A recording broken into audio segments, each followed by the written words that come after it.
नमस्कार, मैं Shalvi speed news से गुरुवार की न्यूज बुलेटिन में आपका स्वागत है। ब्रिटेन के प्रधानमंत्री बोरिस जॉनसन ने पूर्वी लद्दाख में तनातनी को बहुत गंभीर और चिंताजनक स्थिति बताते हुए भारत और चीन से अपने सीमा मुद्दों को हल करने के लिए बातचीत करने का आह्वान किया। उन्होंने कहा कि ब्रिटेन स्थिति पर करीब से नजर रख रहा है। हाउस ऑफ कॉमन्स में बुधवार को साप्ताहिक प्राइम मिनिस्टर्स क्वेश्चंस के दौरान जॉनसन का ये पहला आधिकारिक बयान आया है। सीबीएसई बोर्ड की 10वीं और 12वीं की बची हुई परीक्षाओं को रद्द कर दिया गया है। सॉलिसिटर जनरल तुषार मेहता ने कहा कि 10वीं और 12वीं का 1 से 15 जुलाई को होने वाली परीक्षा को कैंसिल करने की जानकारी सुप्रीम कोर्ट में दी है। बता दें कि इससे पहले कई राज्य सरकार जैसे महाराष्ट्र, दिल्ली और ओडिशा में भी एग्जाम कराने में असमर्थता जताई गई थी। मणिपुर में बीजेपी सरकार पर छाया संकट टल गया है। नाराज होकर बीजेपी की सरकार में मंत्री पद से इस्तीफा देने वाले सहयोगी दल एनपीपी के 4 विधायक मान गए हैं।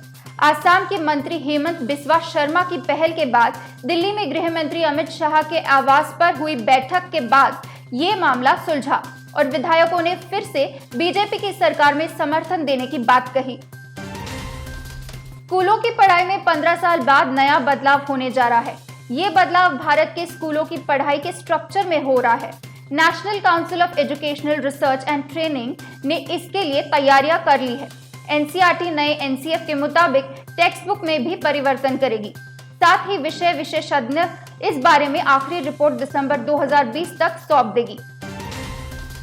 OnePlus ने पिछले साल अपना पहला स्मार्ट टीवी भारत में लॉन्च किया था। अब कंपनी अपना दूसरा स्मार्ट टीवी भारत में लेकर आ रही है। OnePlus का यह अफोर्डेबल टीवी 2 जुलाई को भारत में लॉन्च होगा।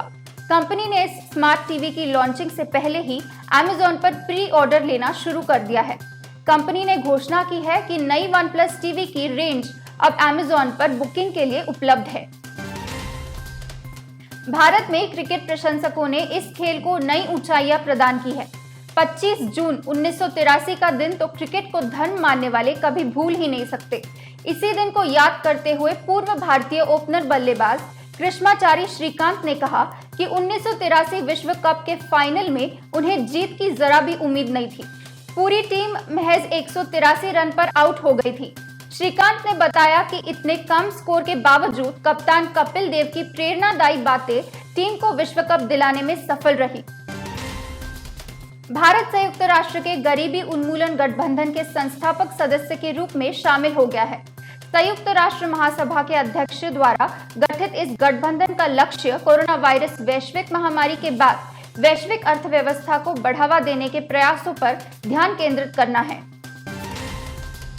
देश की सबसे बड़ी कार कंपनी मारुति सुजुकी ने रिवॉर्ड लॉयल्टी प्रोग्राम की शुरुआत की है। ये आपके पसंदीदा क्लॉथिंग और सुपरमैन तरह ही काम करता है। इसमें कार की सर्विस, स्पेयर पार्ट और एक्सेसरीज जैसे हर ट्रांजैक्शन पर मारुति सुजुकी कुछ पॉइंट्स देगी। कोरोना वायरस को मात देने के लिए दुनिया में जोरों शोरों से कोशिशें शुरू है।